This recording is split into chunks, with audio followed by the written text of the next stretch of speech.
Ассалаумағалейкум барша қазақ елі. Мен енді бүгін Алматы облысы Еңбекшіқазақ ауданының сотының тергеу судьясы Белдікбаев пен сол ауданның полиция басқармасының тергеушісі Әбілдаевтың заңның талаптарын өрескел бұзғандығы туралы сіздермен бөліскім келіп отыр.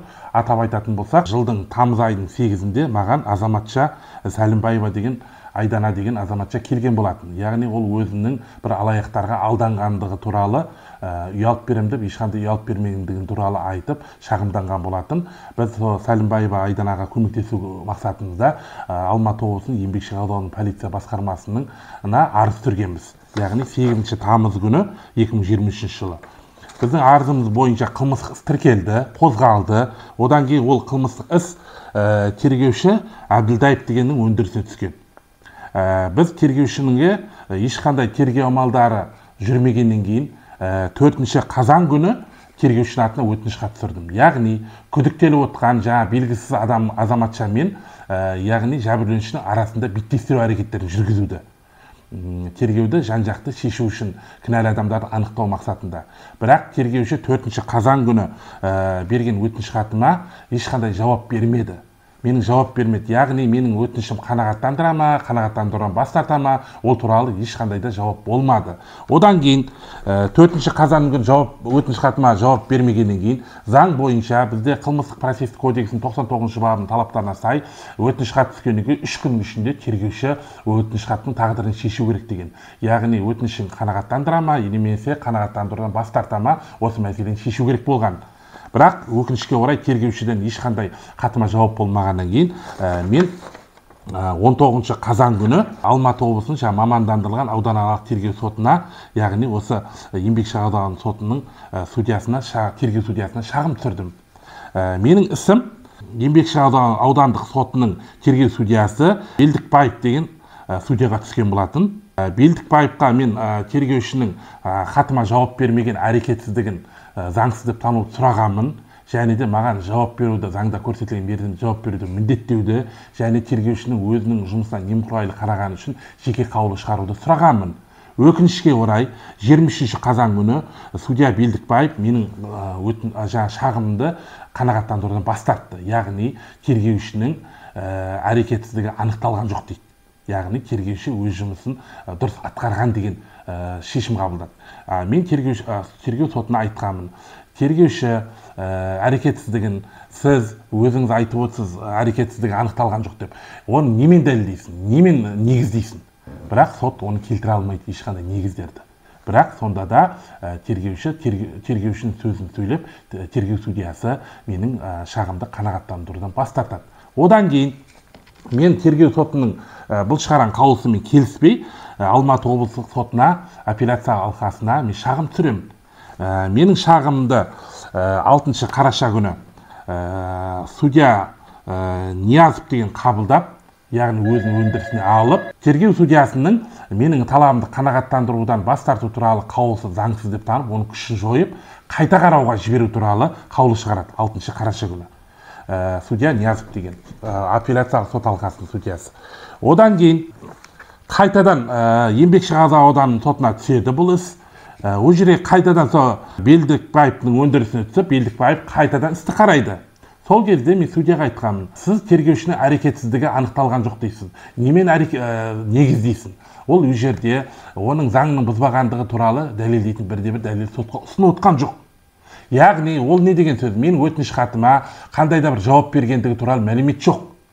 Сіз қалай оны әрекетсіздігін заңды деп санайсың деп мен судьяға айтқанмын. Сіздің бұл әрекетіңіз дұрыс емес істеп отқан. Сіз тергеу судьясысың. Істі жан-жақты объективно қарауыңыз керек. Яғни тергеушінің әрекетсіздігі анықталды ма, анықталмады бар ма, жоқ па? Осыны анықтауың керек. Ол судьяға сот барысында тергеуші мынандай хат ұсынады.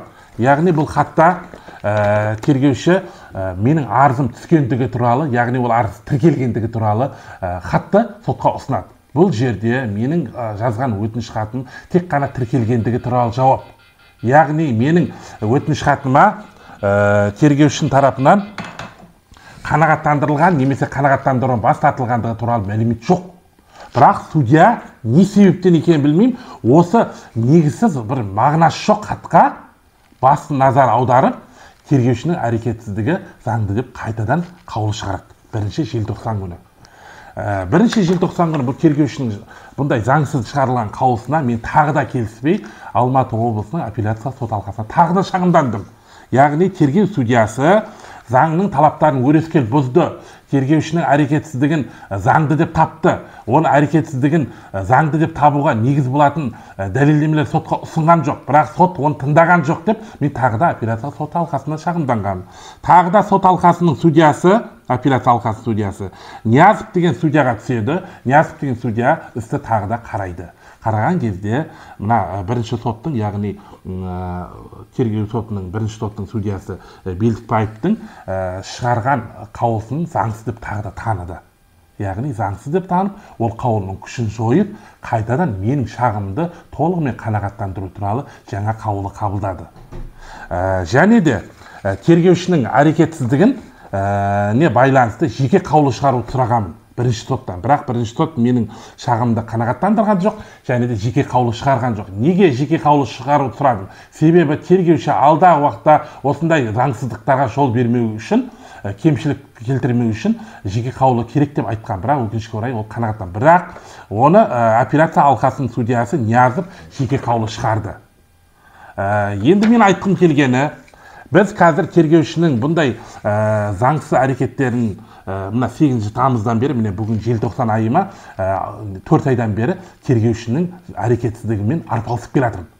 Негізгі қылмыстық іс қалды жайында.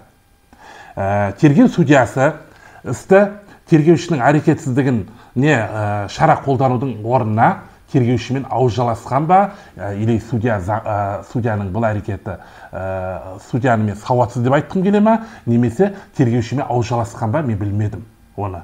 Бірақ оның істеген әрекеті соны меңзеп тұр.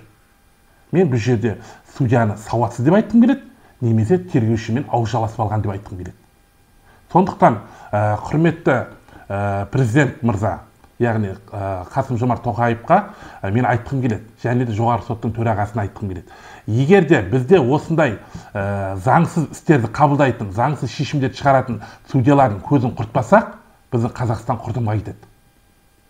Осындай тергеушімен ауыз жаласты ма, немесе сауатсыз ма, мен білмеймін. Бірақ осындай судьялар егер жұмыс жасайтын болса, онда Қазақстан құрдымға кетеді.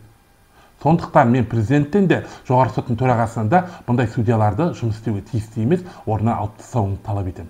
Сұраймын. Өйткені мен халықтың атынан қорғап жүрген қорғаушы болғандықтан, мен бұндай заңсыздықтарға жол бергенін қаламаймын. Судьялардың болсын, прокурордың болсын, тергеушінің. Тергеуші өзінің жұмысын тиісті деңгейде атқарып отқан жоқ, ешқандай жұмыс жасап отқан жоқ, оны қадағалайтын прокурор да ешқандай жұмыс жасап отқан жоқ, және оны қолдап отқан судья да дұрыс жұмыс жасап отқан жоқ. Сондықтан мен мына қазір істі объективіне қарап әділ шешім шығарған мына облыстық сотының судьясы Ниязовқа өзімнің шын жүректен рахметімді, алғысымды білдіремін, және осы жәбірленушінің тарапынан да алғысымды білдіремін, атынан да. Өзінің осындай антына адал болып, халқына адал болып, елдің халықтың батасын алып жүре берсін деп, мен осы облыстық сотының апелляция алқасының судьясы Ниязовқа өзімнің шын жүректен алғысымды білдіремін. Ал мына заңсыз іс-әрекет, заңсыз шешім қабылдап жүретін судья Белдікбаевқа жұмыстан кетуді талап етемін. Жұмыстан кетсін бұндай судьялар, жұмыс жасамасын. Және де істі дұрыс атқармайтын Әбділдаев деген сияқты тергеушілерді де орнына алу керек. Халықты әуре сарсаңға салып қоятын, халықтың ешқандай да жанайқайын тыңдамайтын бұндай тергеуші жұмыс істеуге тиісті емес. Онда мен айтқым келеді, ішкі істер министрлігіне де, облыс полиция департаментінде назарына аударғым келеді. Сондықтан мен осындай заңсыздықтар көргеннен кейін бір ауыз мен халыққа жоғары соттың назарын аударғым келіп отыр. Рахмет сіздерге.